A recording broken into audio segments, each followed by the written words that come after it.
When the Mafia boss got amnesia, only the Black Maid knew his true identity. The Carbone estate sat on 17 acres of manicured silence, the kind of property that whispered old money, even when the money was stained. From the outside, it looked like generational wealth. Stone walls softened by ivy, windows that caught the Hudson Valley light like cathedral glass. But Delores Hammond knew the truth about beautiful houses. They were just elegant containers for ugly secrets. She had worked for the Carbone family for 11 years. 11 years of pressed linens and polished silver. 11 years of averting her eyes at the right moments, of knowing which rooms to avoid on certain nights, of understanding that the men who came through the service entrance with briefcases never carried paperwork. 11 years of being invisible in a house where invisibility was the only form of safety. At 53, Delores had memorized the architecture of discretion. She knew when to speak and when silence was currency. She knew that Mr. Carbone took his espresso at precisely 6:45, that he preferred his newspapers ironed flat, that he never raised his voice because men with real power never needed to. She knew his wife, Marguerite, drank too much Sancerre and cried in the third-floor bathroom on Tuesdays when she thought no one could hear. She knew their son, Victor Jr., had inherited his father's coldness, but none of his intelligence, a dangerous combination wrapped in a $3,000 suit. And she knew that Victor Carbone Sr. was the head of one of the most powerful crime families on the eastern seaboard. Not because anyone told her, because you don't survive 11 years in a house like this without learning to read the spaces between words. The morning it happened started like any other October Tuesday. Gray sky pressing against the windows, the smell of wood smoke and dying leaves drifting through the service corridor. Delores had been arranging chrysanthemums in the foyer, white ones, always white, because Mr. Carbone said color was for people who needed distraction. When she heard the car pull into the circular drive, she didn't look up. She had trained herself not to look up, but she heard it. The wrong rhythm. Doors opening too fast, voices too sharp. The particular frequency of panic that expensive people tried to hide behind controlled tones.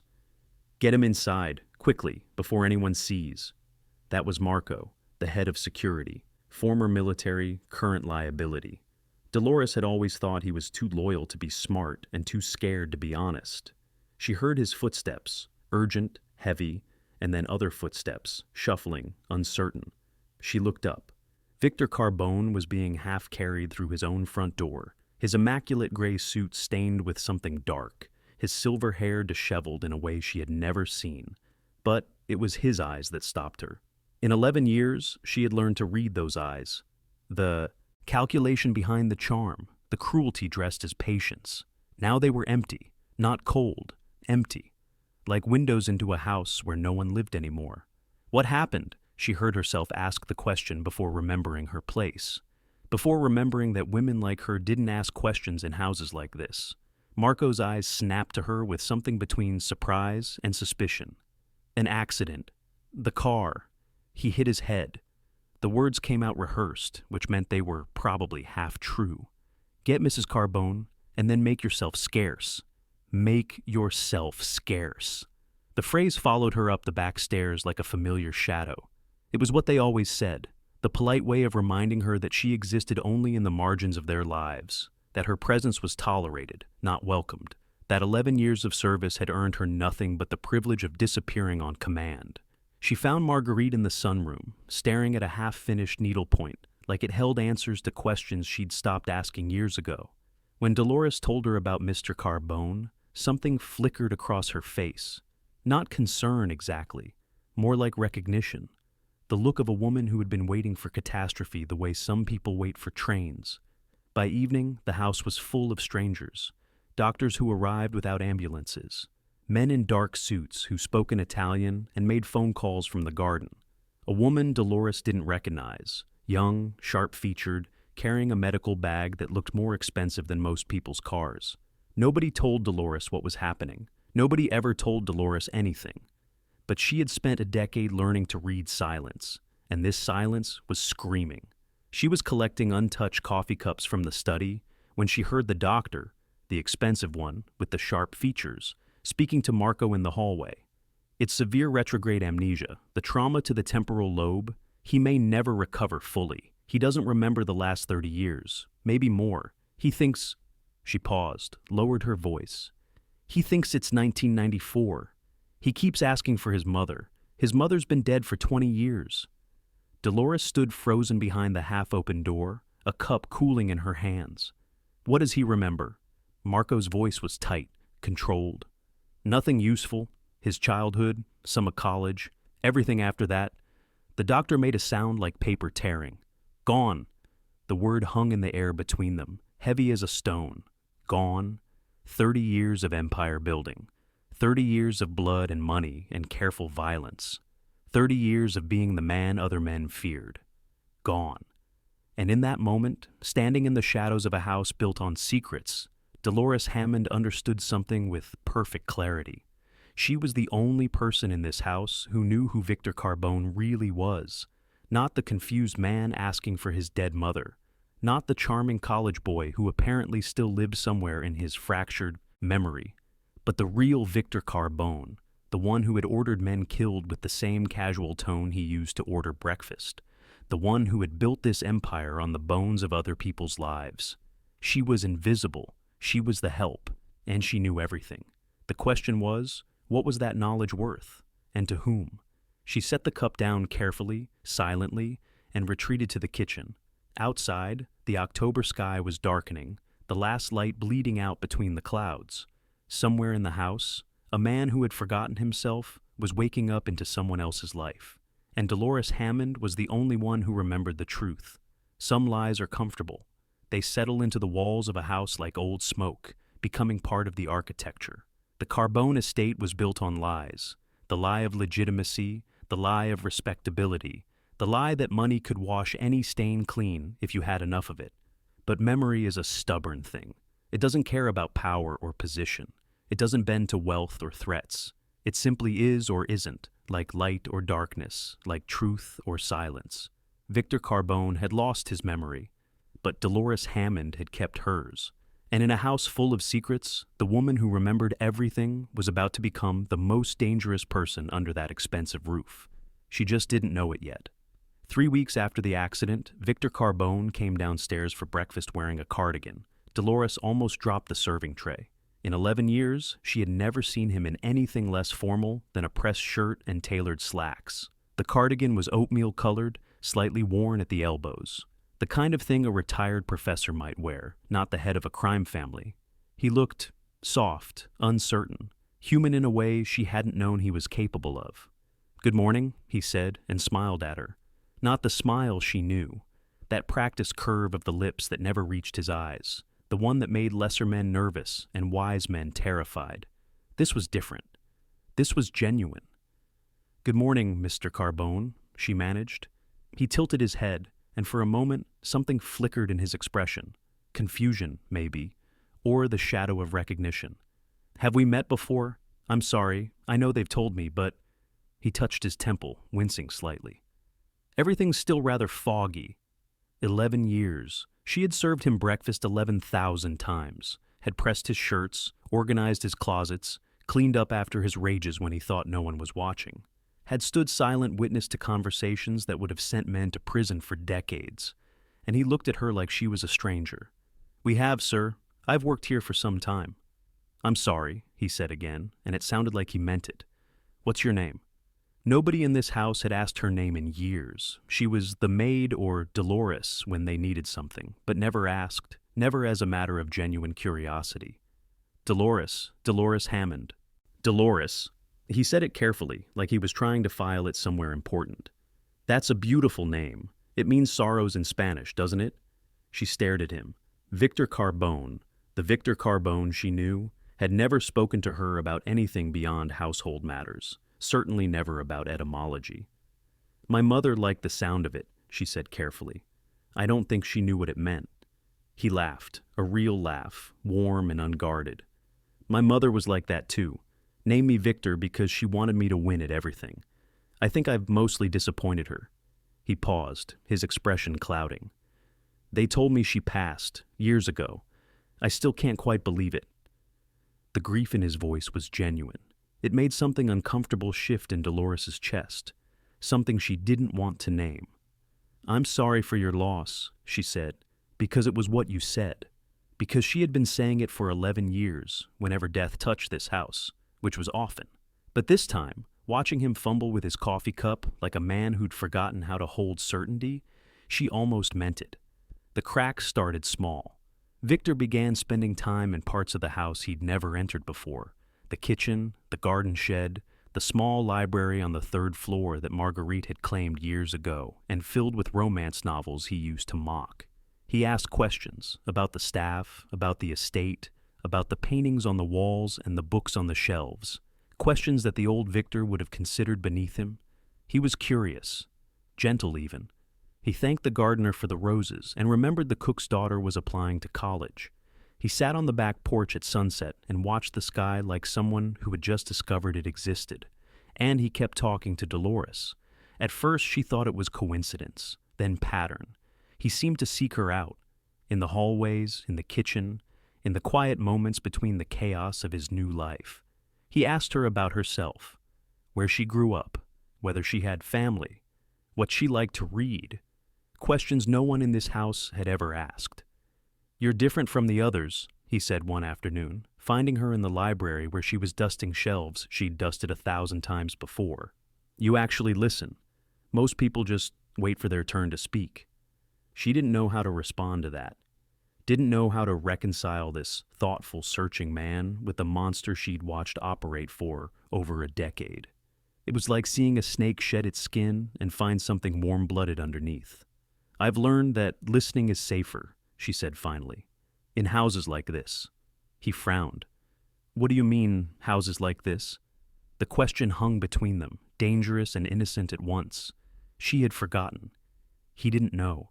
He didn't know what kind of house he'd built, what kind of man he'd become, what kind of empire ran through these elegant rooms like rot through wood. "Big houses," she said carefully, "with important people. It's better to listen than to talk." He studied her for a long moment, and she saw something in his eyes, a flicker of the old intelligence, the pattern recognition that had made him so dangerous. But it passed, replaced by that new softness she still didn't trust. "That sounds lonely," he said. The family was fracturing. Victor Jr., who everyone called Junior, though never to his face, had flown in from Miami the day after the accident and hadn't left. He stalked through the house like a man waiting for an inheritance, his impatience barely concealed beneath a veneer of filial concern.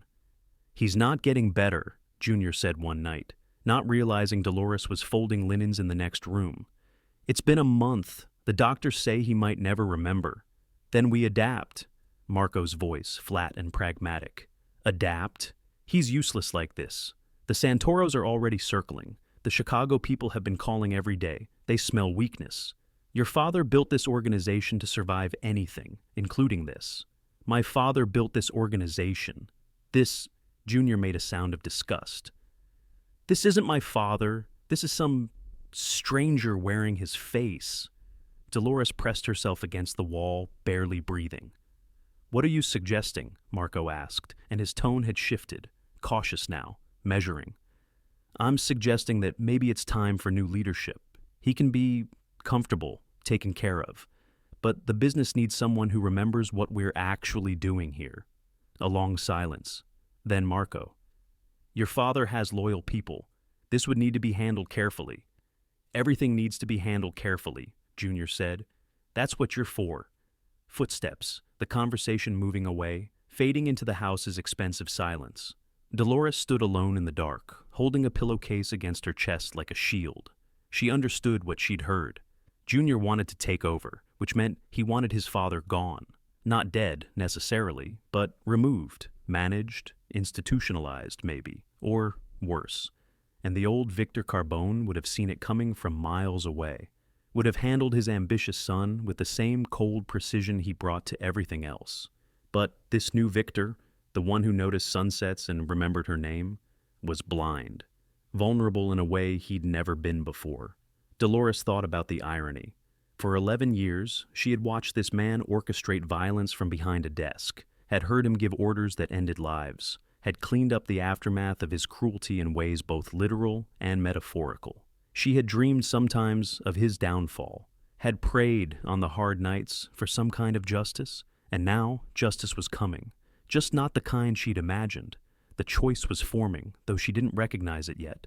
She could stay silent, stay invisible, let the family destroy itself, let Junior claim his blood-soaked inheritance, let the new Victor disappear into whatever fate his son had planned.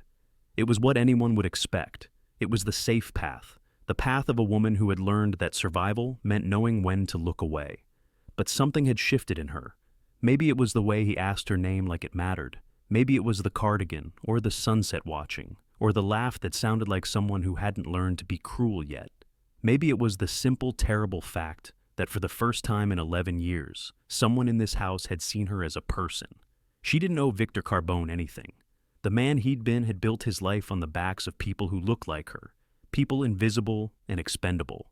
He had never once in all those years wondered what her name meant, or whether she had family, or what she dreamed about when the house was dark. But this man, this stranger wearing Victor's face, he wasn't that person. Not anymore.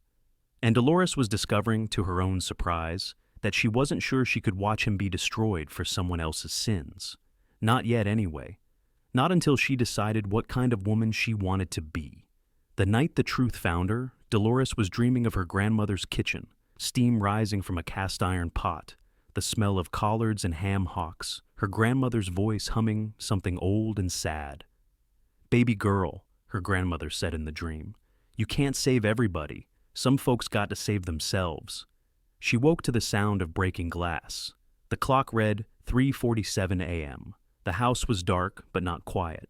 She could hear voices, low and urgent, somewhere on the first floor.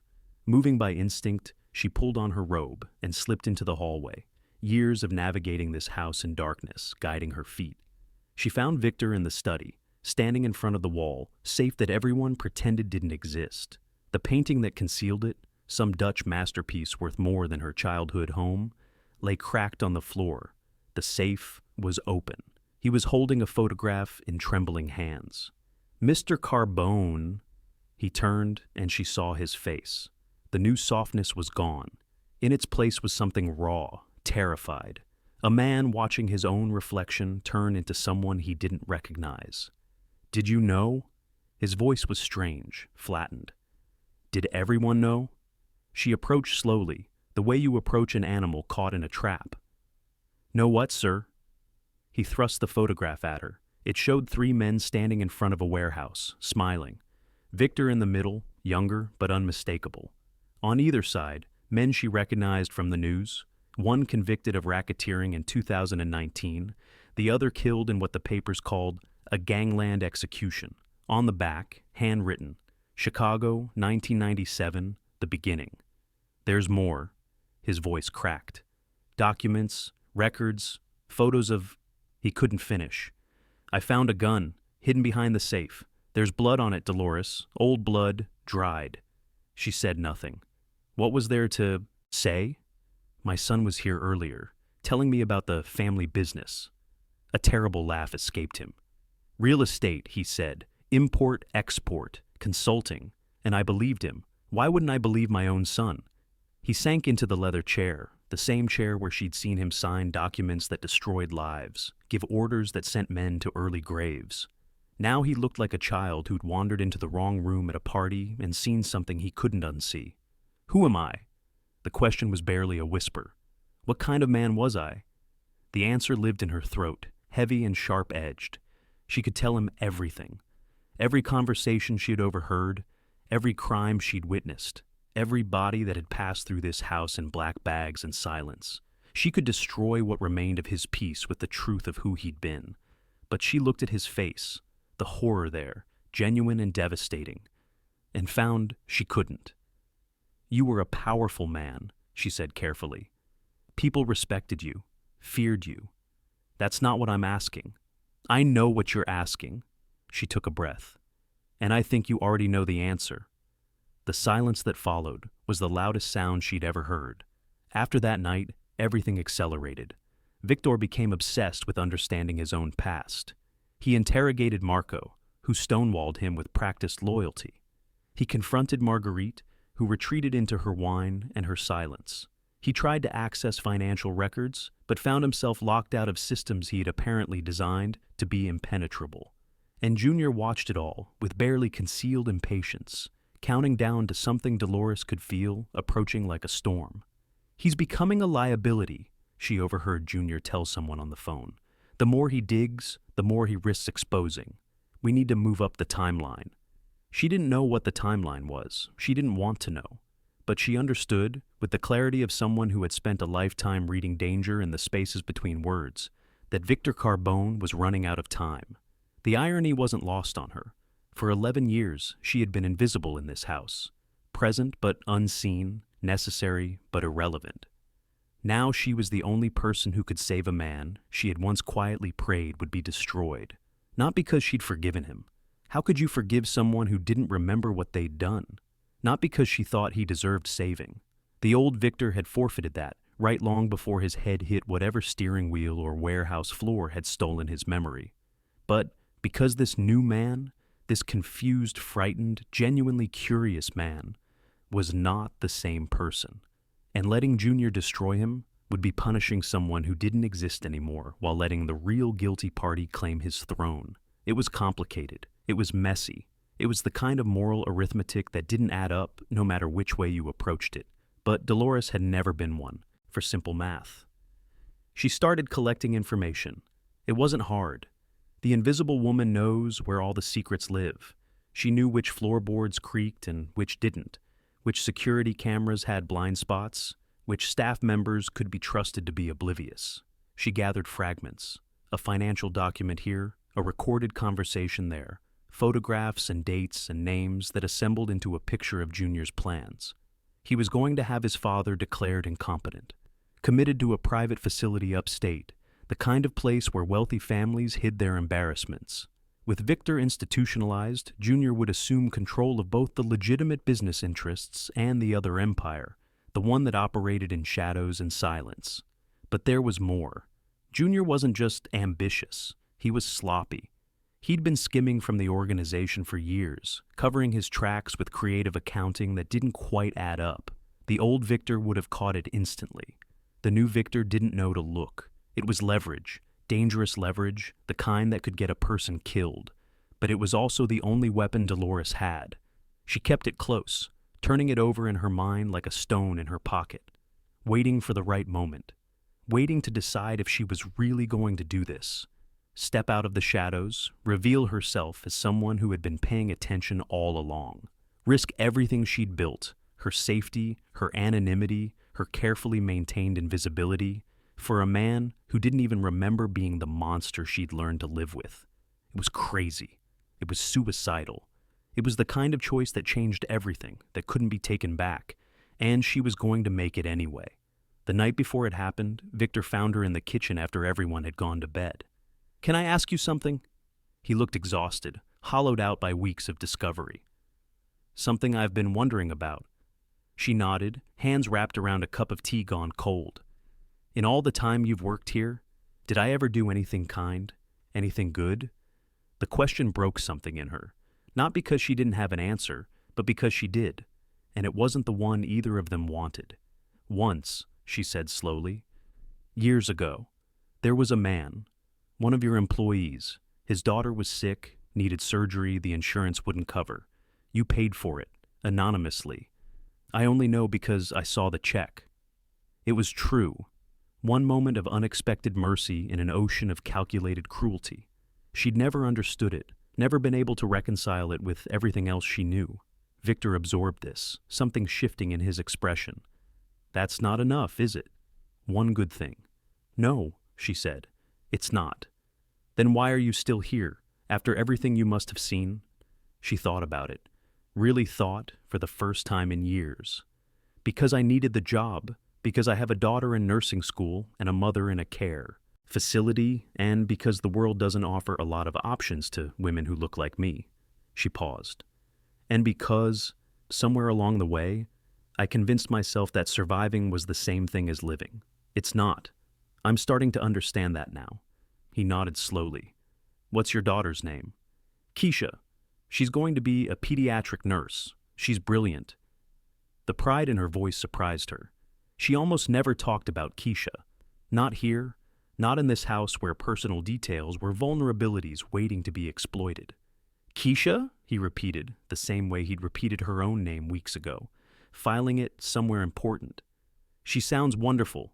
She is. She's everything I got right. They sat in silence for a moment, two people on opposite sides of a divide that was somehow smaller than it had been yesterday.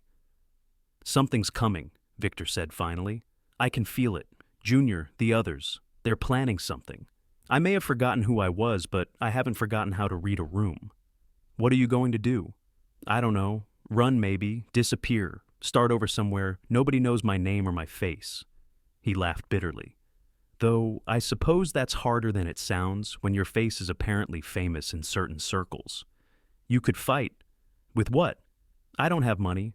Turns out I was smart enough to lock myself out of my own accounts. I don't have allies. Everyone who was loyal to me was loyal to who I was, not who I am. I don't even have knowledge. Everything I knew, everything that made me powerful, is gone.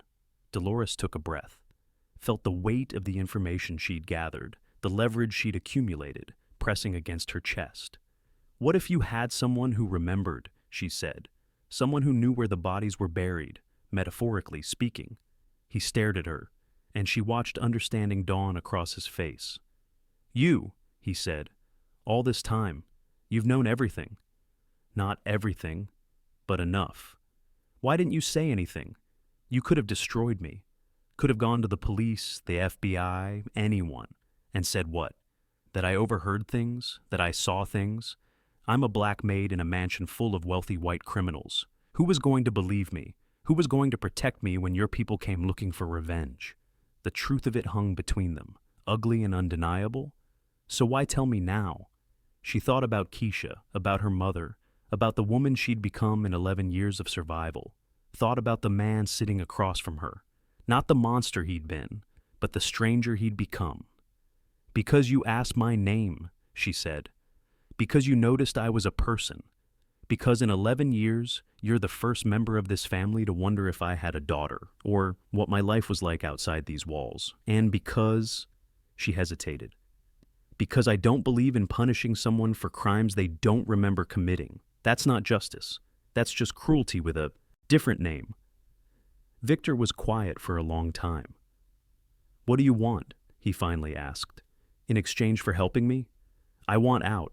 I want enough money to finish paying for my daughter's education and take care of my mother.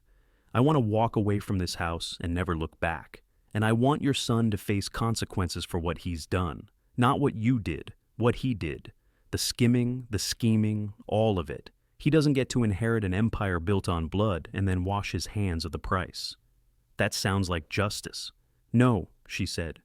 Justice would be you remembering everything and having to live with it. This is just balance. The best I can do with what I have. He nodded slowly, and in his eyes she saw something that might have been respect. Then let's talk about what you know, he said, and what we're going to do with it. The confrontation happened on a Sunday. There was a family meeting scheduled, the kind of meeting that happened in studies with closed doors, where decisions about empires and inheritances were made in the code language of legitimate business. Junior had arranged it. Marguerite had been informed. Marco was present as always, his loyalty a question mark that had hung over every calculation Delores had made. But this time, there was a new variable. This time, Delores wasn't in the kitchen pretending not to hear. She was in the room. Junior's face when she walked in was almost worth everything she was about to risk. What is she doing here? His voice pitched high with indignation. This is a private family matter. Delores is here at my invitation, Victor said. His voice was calm, but there was something beneath it, a steel that hadn't been there before. The old Victor's intelligence, maybe, divorced from his cruelty. She has information that's relevant to our discussion. Information? Junior laughed, a sharp bark of disbelief. What could the maid possibly— The maid, Delores interrupted, and her voice was steady despite the fear humming through her veins. Knows about the Cayman accounts, the real ones, not the ones on the official books. The maid knows about the shipment that came through Newark in 2019, the one that still got federal investigators asking questions. The maid knows about the meetings with the Chicago people and the arrangement with the Santoros, and exactly how much you've been skimming from both. The room went silent. Junior's face cycled through several colors: red, white, something approaching green. "She's lying," he said, but his voice had lost its certainty. "She's been stealing, probably. Snooping through private documents. This is grounds for termination, for prosecution. She's been keeping records," Victor said. He placed a manila folder on the desk, the folder Delores had assembled over the past weeks, every piece of leverage she'd gathered. 11 years of records, dates, names, amounts, everything. Junior lunged for the folder, but Marco stepped between them. A small movement, but decisive. Delores watched Junior's face as he realized what that movement meant. Marco wasn't protecting Victor Jr., he was protecting Victor Sr. "You don't know what you're doing," Junior said, and now his voice was desperate, stripped of its arrogance. "You don't remember what it took to build this, the sacrifices, the murders." Victor's voice was quiet. "The lives destroyed, the families broken. I don't remember them, but I've seen the evidence. I know what I was, what you were helping me be. It's business. It's just business." "No?" Victor stood, and for a moment Delores saw something of the old man in him. Not the cruelty, but the presence, the weight. "It's over. I'm dismantling everything. The organization, the network, all of it. What can be legitimized will be legitimized. What can't will be shut down. And you—" He looked at his son with something that might have been grief. "You're going to answer for what you've taken, the skimming, the side deals, all of it. You can't do this." Junior's voice cracked. "The families will never allow it. The Santoros, the Chicago people, they'll kill you. They'll kill all of us." "Maybe," Victor said, "but at least we'll die as something other than what we've been." He turned to Marco. "Make the calls, set up the meetings. We're going to need federal contacts, someone in the DOJ, maybe. I'll offer them everything they need to take down the network in exchange for immunity for the staff and protection for anyone who wants out." Marco nodded slowly. "And your son?" Victor looked at Junior for a long moment. "My son makes his own choices. He always has." The aftermath unfolded over weeks. Federal agents arrived in unmarked cars. Documents were seized, accounts frozen, properties confiscated. The Carbone empire, built over 30 years of blood and calculation, collapsed like a house of cards in a hurricane. Some of the families retaliated. There were threats, a few attempts that Marco's security intercepted. But Victor had calculated correctly. Without the network's infrastructure, without the financial backing, the violence sputtered out like a fire without fuel. Junior was arrested on 14 counts of fraud and embezzlement. The legitimate charges, stripped of the violence that would have required testifying about things no one wanted to remember. He would serve time, years probably. But he would survive. More than many of his father's victims had. Marguerite left, walked out one morning with a single suitcase and a look of profound relief. Delores heard later that she'd gone to her sister's in Connecticut, was talking about opening a bookshop. Some people find themselves when the world burns down. And Delores? Delores stood in the empty kitchen of the Carbone estate on her last day, looking at the space where she'd spent 11 years of her life. The copper pots still hung in their perfect rows, the counters still gleamed like mirrors. Everything looked exactly the same, but nothing was. "You could have taken more," Victor said from the doorway. He was wearing the cardigan again, the oatmeal one that had made her drop the serving tray what felt like a lifetime ago. "You've earned more than what we agreed." "I took what I needed." She folded the last of her aprons, placed it on the counter. "My daughter's education is paid for. My mother will be comfortable for the rest of her life. That's enough. And you? What happens to you?" She smiled, a real smile, the kind she hadn't allowed herself in this house for years. "I'm going to rest. Then I'm going to find work somewhere smaller, somewhere the secrets aren't the kind that eat you alive." He nodded. "I've been thinking about what you said, about justice being me remembering and having to live with it. That wasn't fair. I was angry. It was honest. That's better than fair." He moved into the kitchen, leaned against the counter across from her. "The doctors say there's a chance some memories might come back. Small fragments over time. I've been trying to decide if that's something I should hope for or dread." "Both, probably. Most things worth feeling are." A silence settled between them, comfortable, surprisingly warm. They had seen each other truly, she realized, through the chaos and the calculation, through the moral maze of those impossible weeks. He had seen her as a person, and she had seen him as something complicated. Not the monster he'd been, not the saint he wasn't, just a man, broken and remade, trying to figure out how to live with the shape of his own shadow. Keisha's graduation is in the spring, Delores said.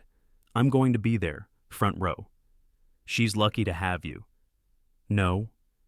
She picked up her bag, felt its weight against her shoulder.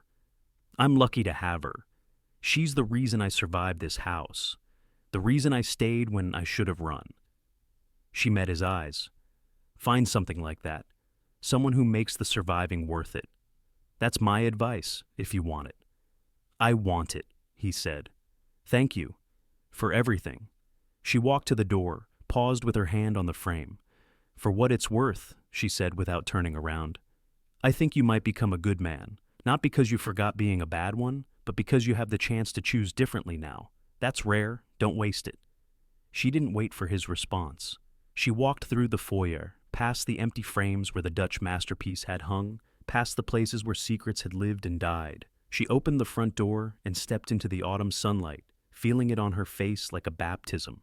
Behind her, the house was silent, waiting for its next story, its next family, its next set of beautiful lies. But Delores Hammond was done with beautiful lies. She was finally ready for the truth. 6 months later, she found him at a coffee shop in Montclair. She almost didn't recognize him at first. He'd let his hair grow out, traded the tailored suits for simple clothes, a button-down shirt, dark jeans, the kind of outfit that made him look ordinary, anonymous, like 1,000 other men in their 60s starting over. Delores. He stood when she approached, and there was genuine warmth in his face. I wasn't sure you'd come. I wasn't sure either. She sat across from him, accepted the tea he'd ordered for her. The same kind she drank, she noticed. He remembered. How did you find me? I didn't. I just come here sometimes, on the days when I need to remember that there's a world outside of everything. I've been hoping I might see you. That sounds lonely. It is. He said it simply, without self-pity. But I'm learning to be okay with lonely. It's better than what I had before.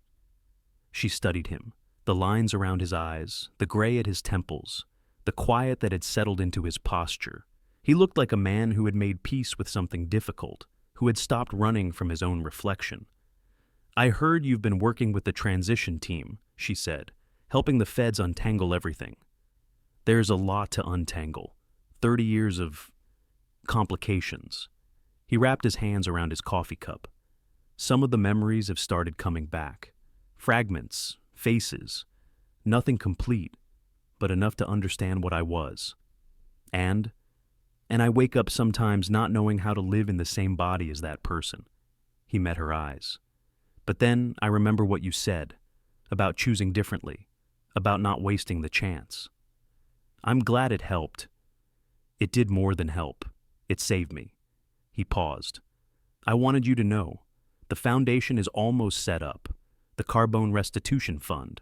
It's going to support families affected by organized crime in the Northeast. Not enough to undo anything, but maybe enough to matter. Delores felt something shift in her chest. Not forgiveness exactly, but something adjacent to it. Understanding maybe. Acceptance. That's a good thing, she said. That matters. I wanted to name it after you, the Hammond Fund, but I figured you'd hate that. She laughed, a real laugh, surprised out of her. You figured right. They sat in comfortable silence, watching the street outside. Ordinary people living ordinary lives, unaware of the complicated history sitting in this corner booth. Keisha graduated, Delores said eventually. Top of her class. She's working at a children's hospital in Newark now, pediatric oncology. That's wonderful. And he meant it. She could tell. You must be proud. I am. She took a breath. I told her about you, about what happened, all of it. What did she say? She said I was crazy for helping you, that I should have let the whole thing burn. A small smile. Then she said she understood why I did it, because it was the right thing, even when it didn't make sense. She sounds wise. She is. She got that from her grandmother. Another silence, but warmer now, softer. "I've been thinking about that night," Victor said, "when you asked me if I'd ever done anything kind. You mentioned the surgery, the employee's daughter. I remember. I found out more about it. Her name was Maria. She's in college now, studying to be a doctor." He looked down at his hands. "I don't remember deciding to help her. I don't remember what I was thinking or feeling. But I'm grateful that version of me existed, even for a moment, even if it was buried under everything else." Delores reached across the table, touched his hand briefly. The gesture surprised them both.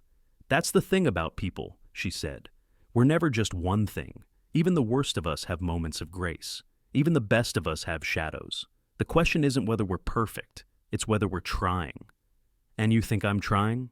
"I think you're the only one who can answer that." She withdrew her hand, picked up her tea. "But from where I'm sitting, it looks like you might be." She left him at the coffee shop with a handshake and a promise to stay in touch. Not as friends exactly. What they'd been through together was too complicated for friendship, but as something. Two people who had seen each other clearly in a moment of crisis and chosen to help each other survive. Walking to her car, Delores thought about the strange geometry of her life. 11 years invisible, a few impossible weeks of being seen. And now, an ordinary morning in an ordinary town, drinking tea with a man who used to be a monster. The world didn't make sense. It never had. People hurt each other, saved each other, forgot each other, remembered. The same person could order a man's death and pay for a child's surgery. The same woman could hate her employer and risk everything to protect him. Justice wasn't a destination, it was a direction.